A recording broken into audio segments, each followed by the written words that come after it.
Yahoo! Bagong taon na naman. Bagong simula. Bagong ako.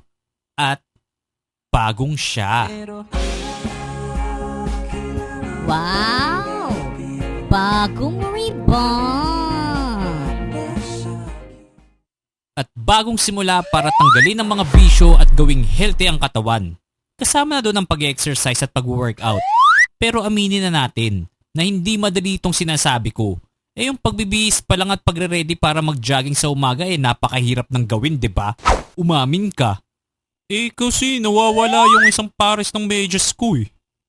Kasi gasgas yung sapatos ko, hindi ako makakatakbo ng maayos. Kasi baka mahamugan yung bumbunan ko eh. Anong bumbunan? Ano ka, baby? Oo, baby mo.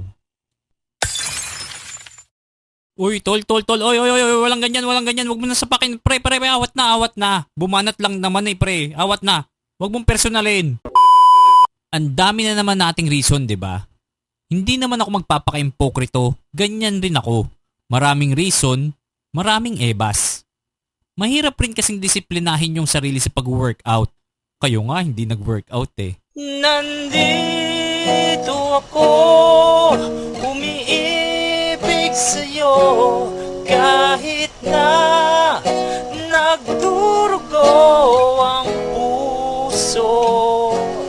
Kung sakaling iwanan ka niya. Ay, joke lang. Double meaning. Pagkatapos, pagod ka pa. At ang tamang term lang dyan talagang nakakatamad.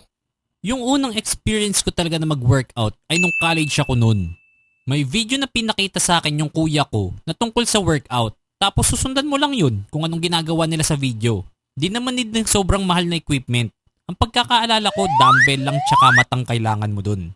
Pagkapanood ng video, nakaka-inspire na magkaroon ng magandang katawan. Para magka-crush sa akin yung mga chicks, which is kahit kailan hindi nagkatotoo. Saka para maging healthy na rin. Kasi dati, talagang payat ako. Tapos sumakto naman na malaki pa yung size ng uniform ko nun. Hindi ko pa napaparemedyo kasi yung tahi ng uniform ko kaya para akong hanger. Kaya nung kinagabihan, sinabi ko sa sarili ko, natatai ako. Joke lang. Mag-workout ako. Kahit gaano kahirap, kakayanin ko para magkaroon ng muscles. And the rest is history. Joke lang ulit kahit kailan hindi ako nagkaroon ng ganun kalalaking muscles. Pero on that moment rin, tinry ko mag-workout. Sinundan ko yung video. Nung push-up, Shemay! 1 2 bukas na yung 3 at 4! Ang hirap pala nito! Nung sit-up, 1 2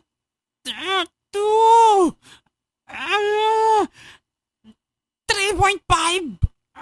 Tama na, hindi ko na kaya! Sobrang hirap pala sa una. Pero sinundan ko pa rin yung video hanggang sa hindi ko natapos yung video. Nanginginig na yung mga muscles ko nun Sinuko ko na lang. Tapos kinabukasan, grabe yun. Ganda ng araw. Pero hindi ko maitas yung mga braso ko at saka siko. Ang sakit ng buong katawan ko na para akong lalagnatin. Hihigop lang ng kape, hirap na hirap pa akong itaas yung tasa. Kaya hindi na muna ako nag-workout ng mga sumunod na araw. Nakahiga lang ako palagi.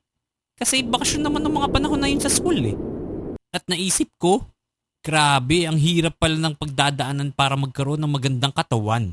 Sa bagay, ika nga nila, no pain, no brain. Engot! No rain yun! Hindi! No gain yun! We, spell mo nga. G-E-Y-N. Popo! Balik tayo.